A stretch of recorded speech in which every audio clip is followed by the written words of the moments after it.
परिचय। अरुण, तुम्हें पिछले वर्ष विज्ञान में कितने प्राप्तांक मिले थे? सर, 72 प्राप्तांक मिले थे। और गणित में? 84 सर। विज्ञान में 72 और गणित में 84। ठीक है। श्रद्धा, अब तुम मुझे बताओ, तुम्हें गणित और विज्ञान में कितने प्राप्तांक मिले थे? सर, मुझे विज्ञान में 86 और गणित में 85 प्राप्तांक मिले थे। ठीक है, विज्ञान में 86 और गणित में 85। प्रतीक, अब तुम मुझे बताओ। सर, विज्ञान में 67 और गणित में 72। ठीक है। क्या तुम देख सकते हो कि मैंने तुम्हारे प्राप्तांकों को इस कोष्ठक में लिखा है? ये क्या दर्शाता है? कोई भी एक बताओ। ठीक है, मैं ही बता देता हूं। ये आव्यूह के रूप को दर्शाता है। आज हम जानेंगे कि आव्यूह और उसकी संक्रियाएं क्या होती हैं। तो आओ शुरू करते हैं। उद्देश्य। इस पाठ के अंत में आप निम्न करने में सक्षम हो जाएंगे। आव्यूह को परिभाषित करना, आव्यूह की कोटि की व्याख्या करना, विभिन्न प्रकार के आव्यूहों को लिखना, शून्य आव्यूह को परिभाषित करना, आव्यूह की समानता को समझना, आव्यूह के योग को समझना।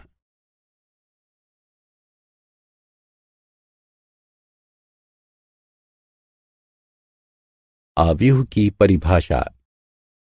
एक आव्यूह स्तंभों तथा पंक्तियों में आंकड़ों को व्यवस्थित करने का एक तरीका है।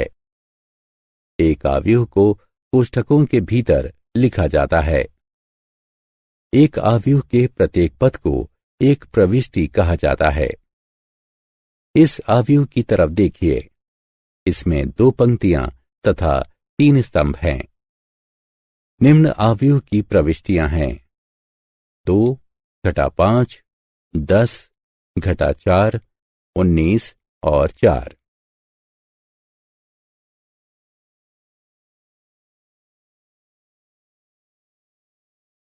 आव्यूह की कोटि।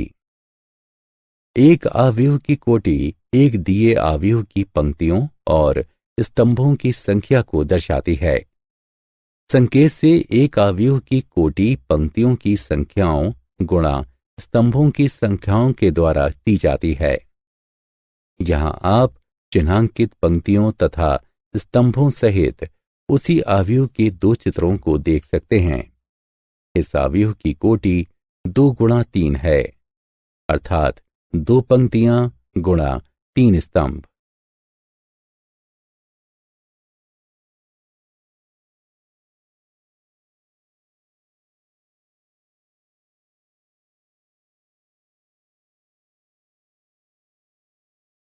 आव्यूह संकेतन। आव्यूह में एक प्रविष्टि की पहचान करने के लिए स्तंभ के बाद हम केवल संबंधित प्रविष्टि की पंक्ति का एक पदांक लिखते हैं। आव्यूह ए में द्वितीय पंक्ति तथा तृतीय स्तंभ की एक प्रविष्टि को निरूपित करने के लिए हम A23 लिखते हैं। A23 पंक्ति संख्या 2 तथा स्तंभ संख्या 3 इंगित करता है।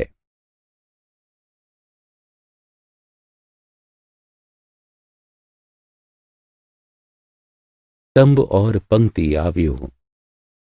स्तंभ आव्यूह यानी कॉलम मैट्रिक्स। आव्यूह जिसमें केवल एक स्तंभ होता है स्तंभ आव्यूह कहलाता है। स्तंभ आव्यूह का उदाहरण। ए बराबर स्तंभानुसार 21, 17, 9। इस आव्यूह में 3 पंक्तियां हैं, किंतु केवल एक स्तंभ है, अतः यह एक स्तंभ आव्यूह है। इसकी कोटि 3 गुणा 1 है।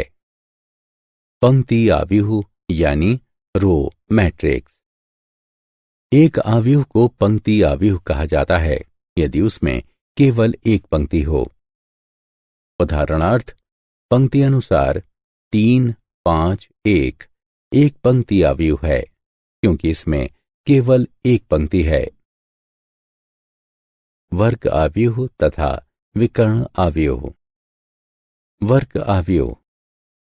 एक m गुणा n आव्यूह a को वर्ग आव्यूह कहा जाता है यदि m बराबर n हो, यानी पंक्तियों की संख्या बराबर स्तंभों की संख्या हो। उदाहरणार्थ, 3 गुणा 3 कोटि वाला a एक वर्ग आव्यूह है। विकर्ण आव्यूह। एक विकर्ण आव्यूह में विकर्ण के ऊपर तथा नीचे के सभी अवयव शून्य होते हैं।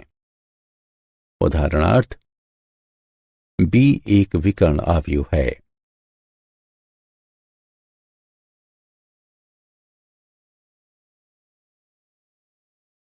आदिश तथा तत्समक आव्यूह। आदिश आव्यूह। एक विकर्ण आव्यूह जिसमें विकर्ण के सभी अवयव समान होते हैं अदिश आव्यूह कहलाता है। इस आव्यूह को देखें, यह एक समान विकर्ण अवयवों वाला विकर्ण आव्यूह है, अर्थात 7। अतएव यह एक अदिश आव्यूह है। तत्समक आव्यूह।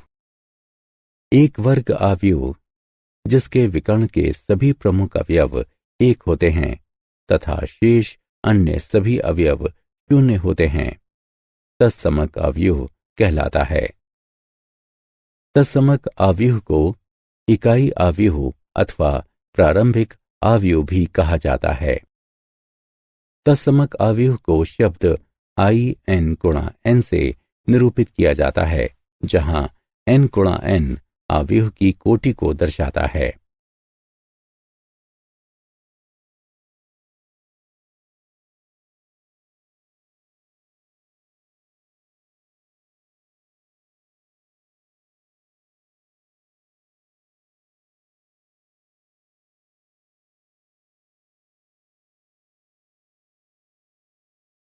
शून्य आव्यूह।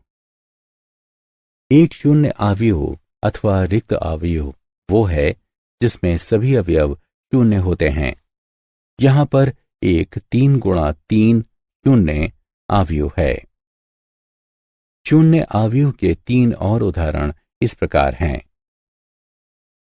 शून्य आव्यूह को शून्य से निरूपित किया जाता है।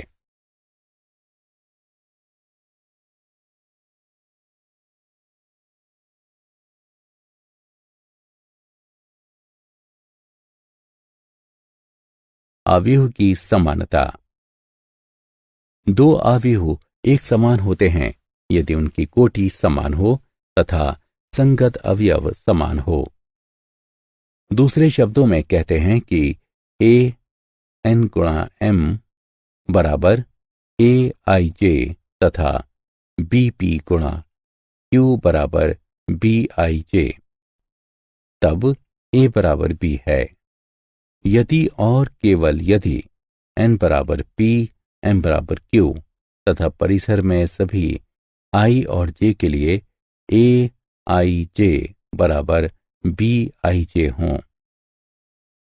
आव्यूह p तथा q समान हैं। यहां दो अवयव हैं, यद्यपि जिनके अवयव समान हैं जो कि बराबर नहीं हैं।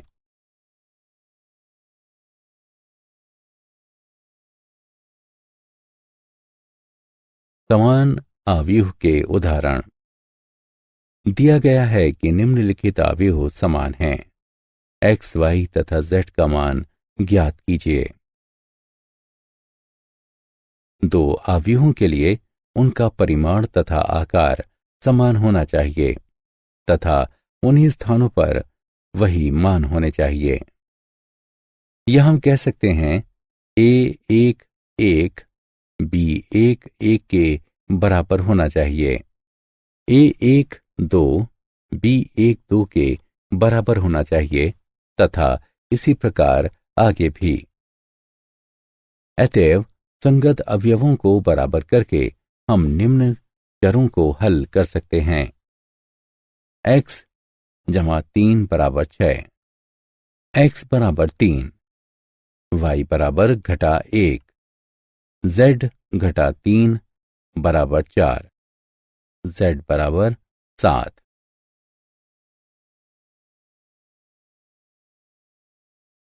आव्यूह का योगफल। आव्यूह का योगफल सभी संगत प्रविष्टियों के योग द्वारा दो आव्यूहों को जोड़ने की संक्रिया है। दो आव्यूहों को जोड़ा जा सकता है यदि उनकी कोटियां समान हो, अर्थात उनके स्तंभों तथा पंक्तियों की संख्या समान हो। आइए इन आव्यूहों को जोड़ते हैं। हमें प्रविष्टियों के युग्मों को जोड़ना होता है तथा फिर अंतिम उत्तर के लिए सरलीकृत करना होता है। पंक्ति अनुसार पहली पंक्ति 0 1 2, दूसरी पंक्ति 9 8 7 जमा पंक्ति अनुसार पहली पंक्ति 6 5 4, दूसरी पंक्ति 3 4 5। अतः इसी तरह इसे आगे हल करने पर हमें पंक्ति अनुसार पहली पंक्ति 6 6 6, दूसरी पंक्ति 12 12 12 प्राप्त होता है।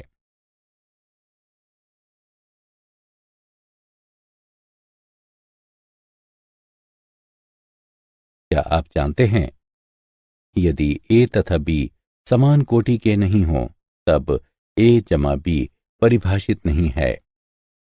उदाहरण के लिए यदि a बराबर है पंक्ति अनुसार पहली पंक्ति 2 3, दूसरी पंक्ति 1 0, b बराबर है पंक्ति अनुसार पहली पंक्ति 1 2 3, दूसरी पंक्ति 1 0 1, तब a जमा b परिभाषित नहीं है।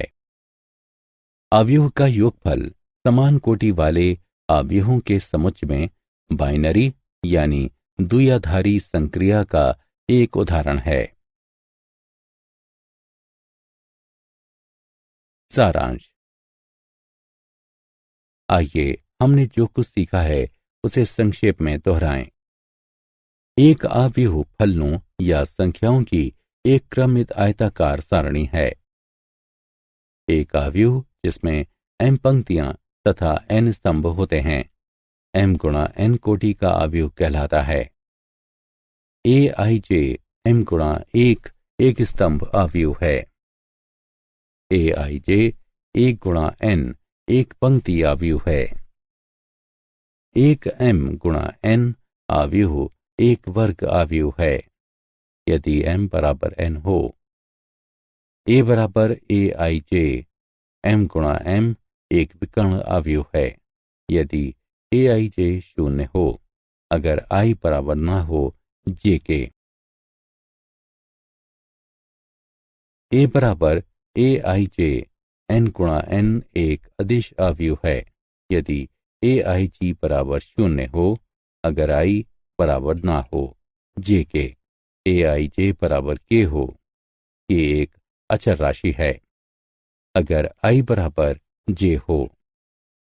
a बराबर aij n गुणा n एक तत्समक आव्यूह है यदि aij बराबर 1 हो, अगर i बराबर j aij बराबर 0 हो, अगर i बराबर ना हो j के। एक शून्य आव्यूह के सभी अवयव शून्य होते हैं।